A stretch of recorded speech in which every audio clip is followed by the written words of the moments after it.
To the vast majority of people who visit the country, Greece is a holidaymaker's paradise. Its 15,000-kilometer coastline is punctuated with sandy beaches and quiet fishing villages.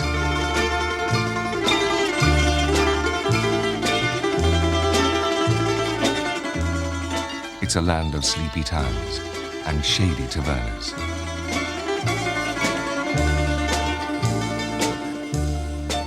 Although Greece is spread over an area of some 400,000 square kilometers, only a quarter of this is dry land.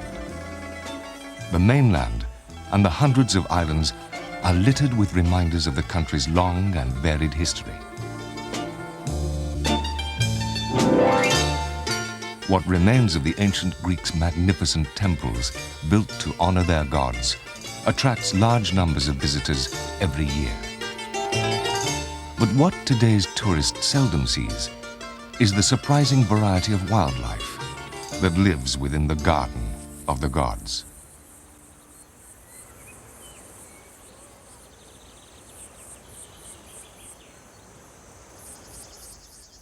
Despite its small size, only half that of the British Isles, Greece possesses a wide range of habitats and wildlife.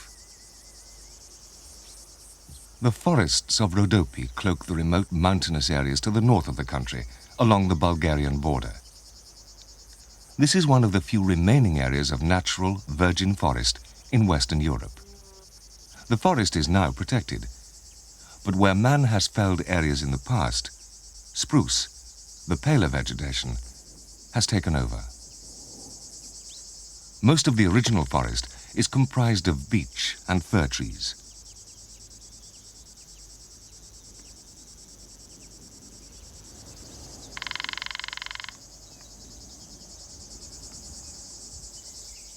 Within its leafy shade, a whole community of wildlife has remained undisturbed for centuries, assisting in the continuous cycle of decay and renewal.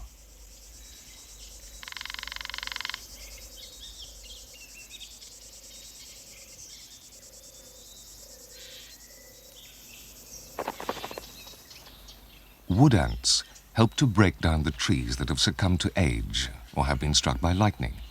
They also clear up any animal remains that they may come across on the forest floor. Their nest, built of tiny twigs and leaves, can stand several feet high. Within the colony, as many as 1 million ants can be busy building, hunting, and serving the solitary queen. A longhorn beetle surveys a rotten stump. Its larvae bore their way through the wood, feeding on the decaying timber.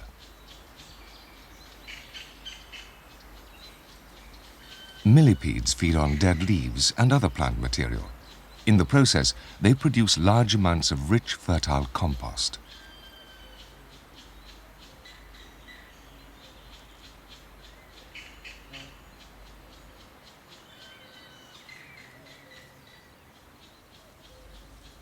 There's a whole variety of insect life, each species playing its part in the continuous cycle of growth and decay.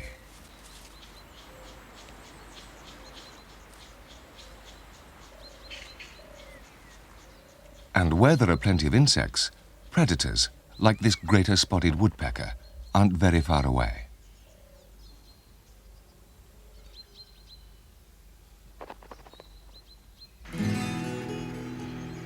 The boulder-strewn rivers that have cut their way through the forest are the home of another insect-eating bird.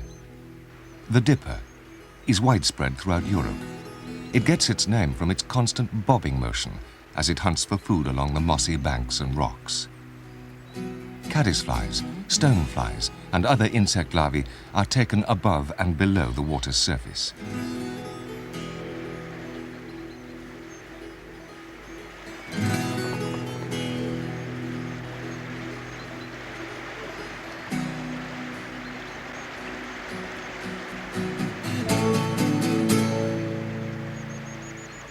Further downstream, soil and nutrients washed out of the forest become trapped.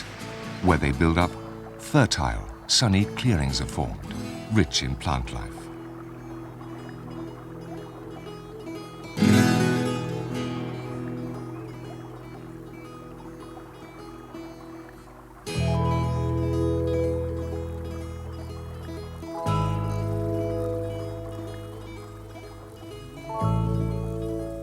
The flowers attract large numbers of butterflies, like this fritillary, probing a thistle flower with its long coiled tongue.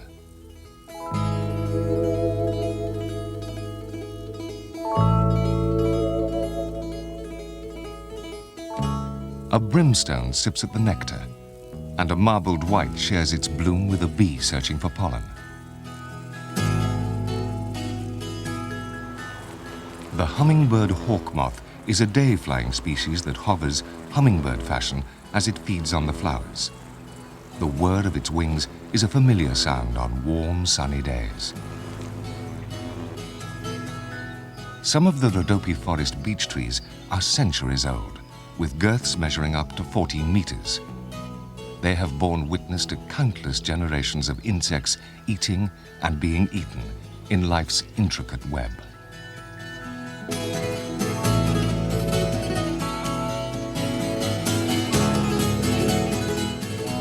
Lower down, towards the coast, as the ground levels out, the large reed-fringed pools form. They're the ideal habitat of the reed warbler.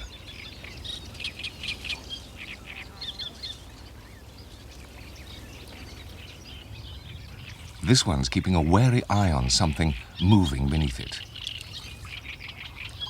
A grass snake hunts for the marsh frogs that abound amongst the floating vegetation.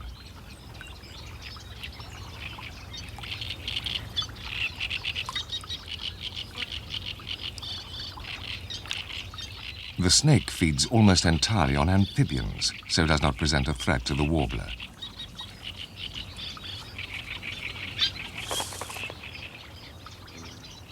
Brightly colored damselflies, smaller versions of their cousins, the dragonflies, decorate the reed beds.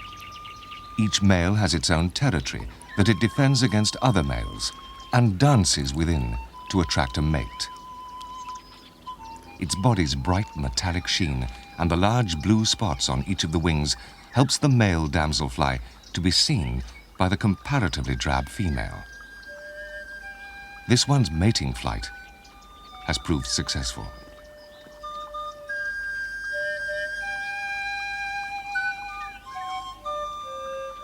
Bush crickets feed on the reeds and grasses around the pools.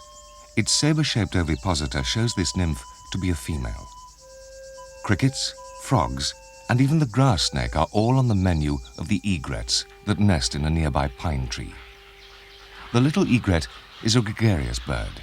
Its nesting colonies can number hundreds, if not thousands of pairs. This species was virtually wiped out in many parts of its range, a victim of the demand earlier this century for its decorative plumes.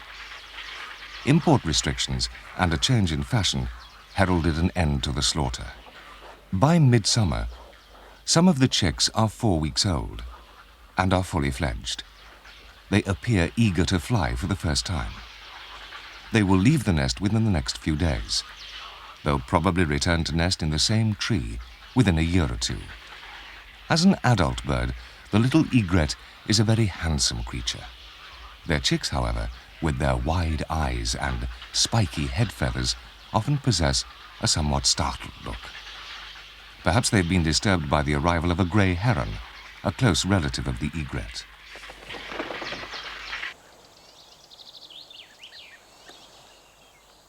A sand cliff on the plains beneath the forests is a home to a variety of wildlife. A brightly coloured roller uses the sandy outcrop as a vantage point from which to look out for its insect prey. A suslik, or European ground squirrel, uses the cliff face as a lookout for danger. The rest of the colony are feeding in the fields below. They're constantly on the alert for the warning cries of their sentries. Should a bird of prey appear overhead, they'll take refuge in their underground maze of tunnels.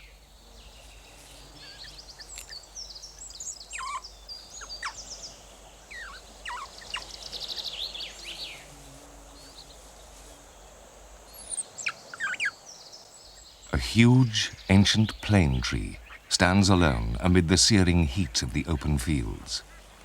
The forests, now confined to the mountains, once covered the whole of this part of Greece. Among its branches, grey herons have nested for decades. They sit with their mouths agape as they pant to try and keep cool.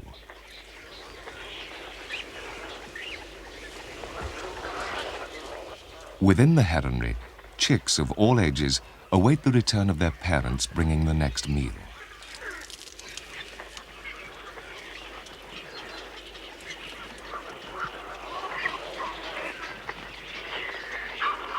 Fully fledged chicks can be distinguished from the adult birds by their shorter crests and the grey coloration along the sides of their necks.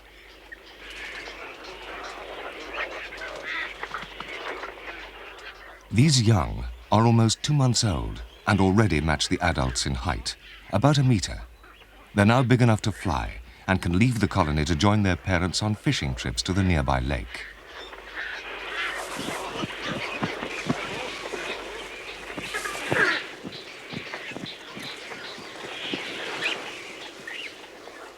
Many birds still have unfledged chicks to feed.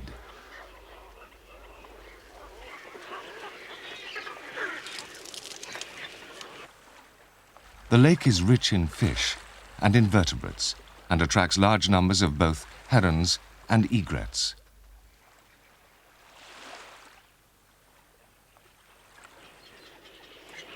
Both adults and immature birds return to the colony, their necks bent back in typical heron fashion.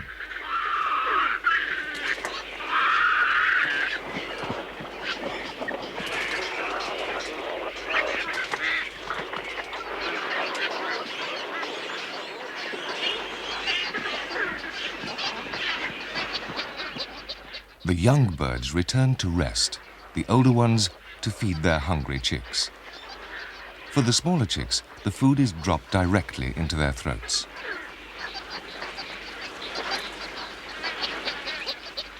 Water, essential in the heat of midsummer, is brought to the brood in much the same way.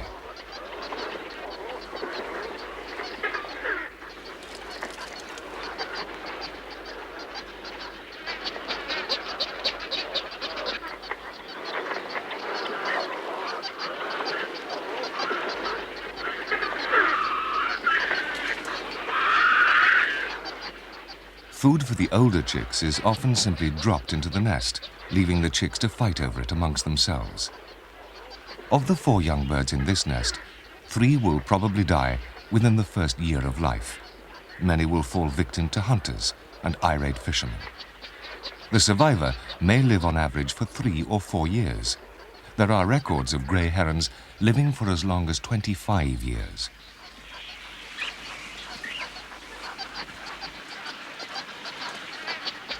As long as the tree still stands, the herons will continue to nest here each year, amid the empty Greek plain.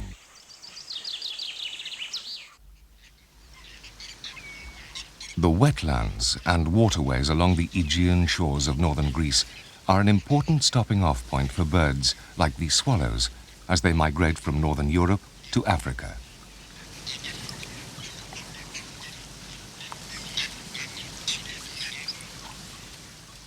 Many of the smaller channels become overgrown and clogged up, providing an ideal place for some of the permanent inhabitants to nest and rear their young. The familiar moorhen takes its chicks foraging amid a dense carpet of duckweed.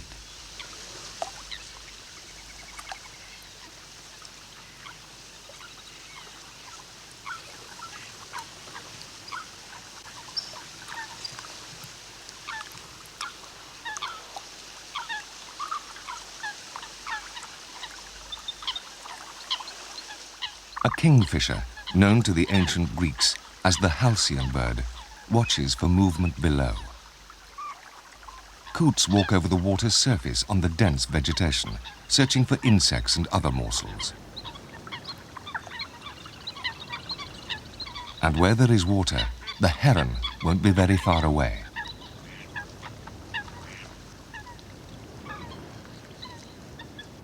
Just inland, the rich waters of Lake Koronia also attract large numbers of visitors. A white stork, en route south, pauses to watch a flotilla of pelicans. These great white pelicans are one of two species of this strange-looking bird that come to fish in the lake.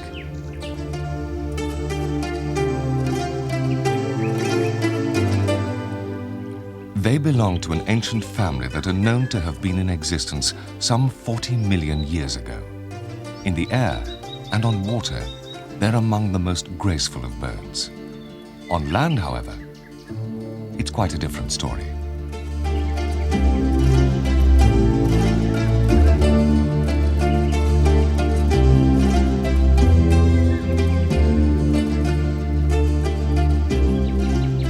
On land, they move slowly and ponderously. They are deceptively large birds, weighing about 12 kilograms and possessing a wingspan of almost 3 meters. The gular pouch, under its enormous bill, is used for catching rather than storing the fish that form its diet. It also comes in handy when the pelican needs to keep cool. These birds have probably arrived here after being disturbed at their breeding site on Lake Prespa, near the Yugoslavian border, 300 kilometers to the west.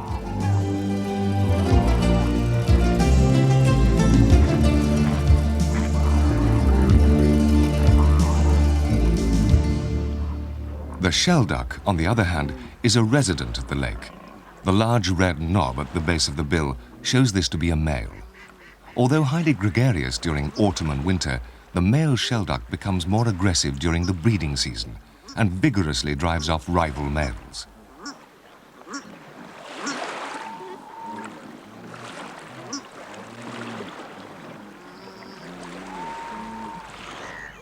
The salt plains and mud flats at the mouths of the rivers Nestos and Evros are also a rich hunting ground for birds such as the tern.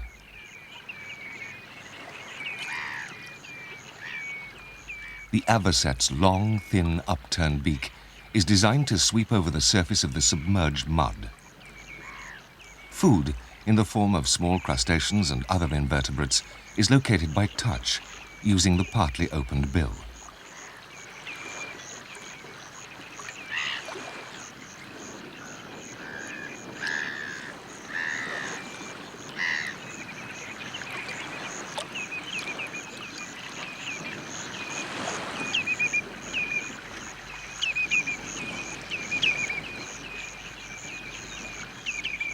Meanwhile, across the estuary, another species of bird is busy feeding. It has an even stranger-looking and more highly adapted bill that's used for sieving food from the water. The greater flamingo, with its elongated neck and legs and brightly colored plumage, is unmistakable. These particular ones breed around the Black Sea area, but come to Greece to overwinter. A journey, not without its hazards. They're a favorite food of the local fishermen. The Aegean Sea to the south is littered with hundreds of islands. Many are uninhabited and in the past have seldom been visited by man. It's this isolation that has preserved much of their wildlife. Sun-loving reptiles, like this Erhard's lizard, are ideally suited to these hot, dry islands. This one's looking for scraps of meat and flies on a fresh bird carcass. The bird fell victim to one of the Mediterranean's rarest birds of prey. Eleonora's falcon, with its long wings, looks like a large, long-tailed hobby. Because of its preference for breeding on the more remote islands around the Mediterranean, the falcon was one of the last European species to be discovered. It wasn't even photographed until 1959. Many aspects of its life history still remain to be revealed. This young bird, recently fledged, will soon begin to hunt for itself and unwittingly provide the lizards with an endless supply of food.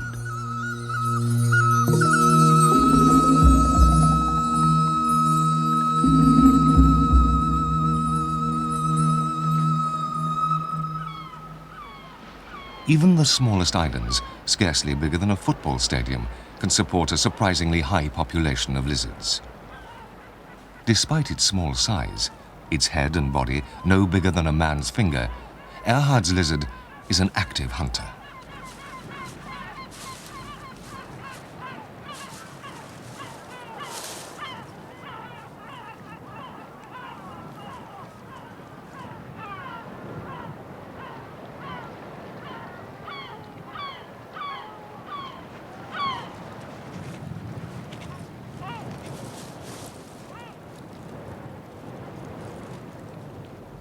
During late spring and early summer, the brightly colored males defend what little territory they have against their rivals, biting and chasing off younger and weaker males. But here, what looks at first sight to be conflict is in fact courtship. The smaller female is held firmly in the male's jaws while mating takes place. The lizards have few enemies. What appears to be a different lizard is in fact a brown variety of the same species. Cannibalism is common among island races of lizards.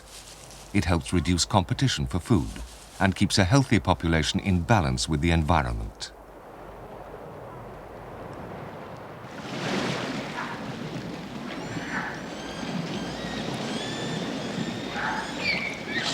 Of all Greek fauna, the pride of place must surely belong to the elusive Mediterranean monk seal.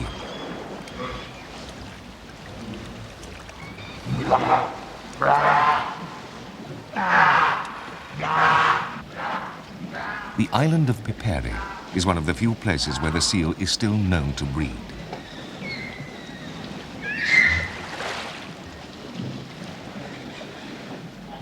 The pups are born in September. At a meter in length, they're about a third the size of their parents. The pup's black woolly coat is molted when the pup is weaned, at about 6 weeks old. A female calls to her young to come and join her in the water.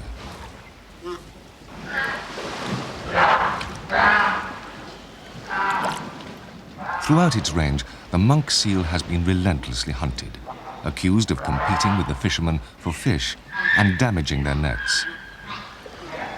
It's ironic that it's the local fishermen that now help to protect the seals of Piperi. The inhabitants of the Mediterranean have apparently always known of the presence of seals in the area. Coins dating from 500 BC show a picture of a seal. Homer and Pliny knew and wrote of them, and Aristotle described their anatomy in great detail. Their skins were used for clothing and were believed to be a protection against gout, lightning, and hailstorms. Today, their numbers are but a fraction of what they once were, 2,500 years ago. Although the monk seals were well known to the ancient Greeks, the eerie calls of the pups may well have given rise to the belief that something more sinister inhabited these island caves in the garden of the gods.